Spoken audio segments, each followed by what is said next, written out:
investisseurs sans consulter l'État du Niger, déclaration publique de perte de contrôle de ces sociétés soi-disant, saisine du CERDI contre l'État du Niger. Ces actes, loin de relever d'une logique de partenariat, traduisent une volonté manifeste des deux organisations et de pression. En outre, en droit international de l'investissement, un investisseur ne peut invoquer sa propre stratégie de retrait pour se prétendre lésé par la suite. La nationalisation de la Somaïr, une décision légale, fondée et responsable. Face à cette situation, l'État du Niger a pris par ordonnance numéro 2025-17 du 19 juin 2025 la décision de nationaliser la Somaïr. Cette décision souveraine pose, entre autres, sur la série de manquements graves aux obligations de coopération et de bonne foi, la volonté manifeste d'un partenaire historique de saboter le fonctionnement de la Somaïr, la nécessité de sécuriser un secteur stratégique pour l'économie nationale, un besoin de préserver les intérêts du Niger et de son peuple. Cette nationalisation n'est alors ni une spoliation, ni une rupture arbitraire.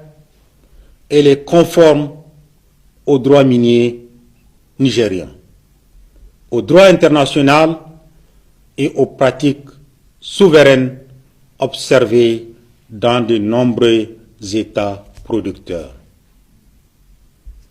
La vente au vol, une dérive rhétorique dangereuse, irresponsable et indigne. Les déclarations récentes du groupe Orano, relayées par plusieurs médias internationaux, marquent une rupture grave avec les principes élémentaires de rigueur juridique, de responsabilité industrielle et de respect des États souverains. En assimilant l'exercice légitime de la souveraineté du Niger à un prétendu vol d'uranium, le groupe Orano franchit un seuil inacceptable, tant sur le plan du droit que sur celui de l'éthique des relations internationales. La position publique d'Orano se caractérise par une contradiction flagrante. D'un côté, le groupe a affirmé à plusieurs reprises que le Niger souhaite vendre son uranium sur le marché international. Or, cette affirmation reconnaît implicitement un principe fondamental, le droit souverain du Niger de disposer librement de ses ressources naturelles, conformément au droit international et à la pratique universelle des États producteurs. De l'autre côté, Orano et certains de ces relais médiatiques évoquent désormais un prétendu vol de 1000 tonnes d'uranium. Ces deux affirmations sont mutuellement incompatibles. Elles ne peuvent coexister ni sur le plan logique, ni sur le plan juridique. On ne peut pas voler ce que l'on possède légitimement. On ne peut pas accuser un État de vol pour avoir exercé son droit souverain reconnu.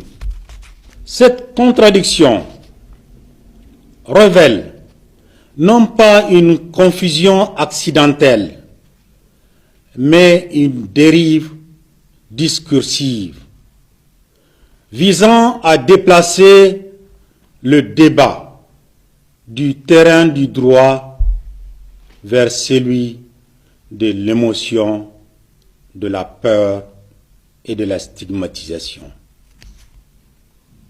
L'usage du terme vol n'est pas neutre.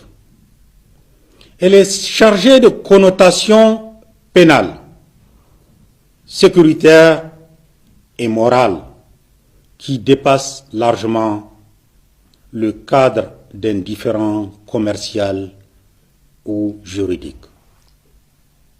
Employer une telle qualification criminalise systématiquement un État souverain, alimente des peurs irrationnelles autour de la prolifération et de l'usage de l'uranium, expose injustement le Niger à des soupçons sécuritaires infondés, porte atteinte à son image internationale et à sa crédibilité diplomatique. La rhétorique adoptée par le groupe Orano est d'autant plus choquante qu'elle émane d'un acteur qui a exploité le sous-sol nigérien pendant plus de 50 ans, d'un partenaire historique ayant bénéficié d'avantages économiques considérables, d'un groupe qui se prévaut régulièrement de standards élevés de gouvernance, de responsabilité et d'éthique. En choisissant la dramatisation, l'amalgame et l'insinuation, Orano ne défend pas un droit. Elle fabrique un récit destiné à masquer un différend juridique et économique par une mise en accusation morale de l'État du Niger. Cette posture est irresponsable au regard de ses conséquences diplomatiques, infondée sur le plan juridique, indigne pour un groupe industriel qui se veut acteur stratégique et partenaire des États. La fin d'un cycle, l'affirmation d'un État. Les faits sont désormais établis. Les chiffres sont documentés. Le droit est clair. Ce qui est en cause dans ce différend n'est ni le principe du partenariat, ni l'ouverture du Niger au monde. La République du Niger ne conteste pas la coopération, ni l'investissement, ni l'échange. Elle conteste l'injustice structurelle, la captation prolongée de la valeur, les déséquilibres hérités et les accusations infondées qui portent atteinte à sa dignité. À travers La prise de parole de M. Issa Amadou s'inscrit dans un moment charnière de l'histoire économique contemporaine du Niger, à la croisée de dynamiques héritées du passé et d'aspirations nouvelles portées par l'État. À travers une communication mesurée, structurée et ancrée dans le droit, le ministre de l'Économie et des Finances propose une lecture institutionnelle d'un dossier stratégique, invitant à dépasser les perceptions simplifiées pour comprendre les ressorts profonds d'une décision souveraine assumée. Dès l'ouverture de son intervention, le propos se distingue par un rappel fondamental: toute activité d'investissement s'inscrit dans un cadre réglementaire précis, fondé sur la concertation avec les autorités publiques et le respect des engagements contractuels. Cette clarification initiale installe un climat propice à l'analyse et sécurise les premières minutes du discours, en privilégiant un vocabulaire de gouvernance, de coopération et de responsabilité partagée. Le message est clair: le Niger demeure attaché à des partenariats structurés, lisibles et durables, fondés sur la confiance réciproque et la transparence. Dans cette perspective, M. Issa Amadou évoque certaines initiatives externes et prises de parole publiques qui, selon lui, ont contribué à introduire des lectures divergentes du fonctionnement des partenariats existants. Sans personnalisation ni jugement, il souligne l'importance de privilégier les canaux institutionnels et les mécanismes reconnus du dialogue économique. Cette approche s'inscrit dans une tradition diplomatique africaine qui valorise la retenue, la continuité des engagements et la stabilité des relations dans le temps.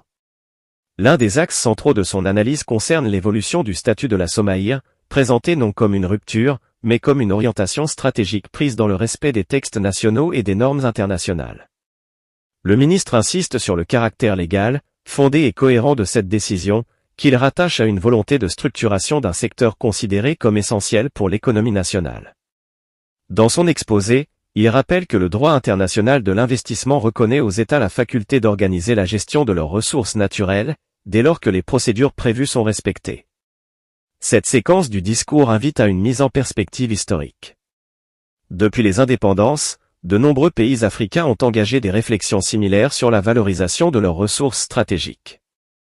Le Niger s'inscrit ainsi dans une trajectoire continentale marquée par la recherche d'un meilleur équilibre entre ouverture économique et affirmation institutionnelle. En soulignant cette continuité, le propos du ministre dépasse le cadre d'un dossier particulier pour rejoindre une réflexion plus large sur la gouvernance des ressources en Afrique.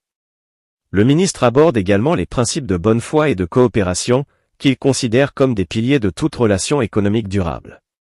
Selon lui, la stabilité contractuelle ne saurait être dissociée d'un engagement sincère des partenaires à contribuer au bon fonctionnement des structures communes.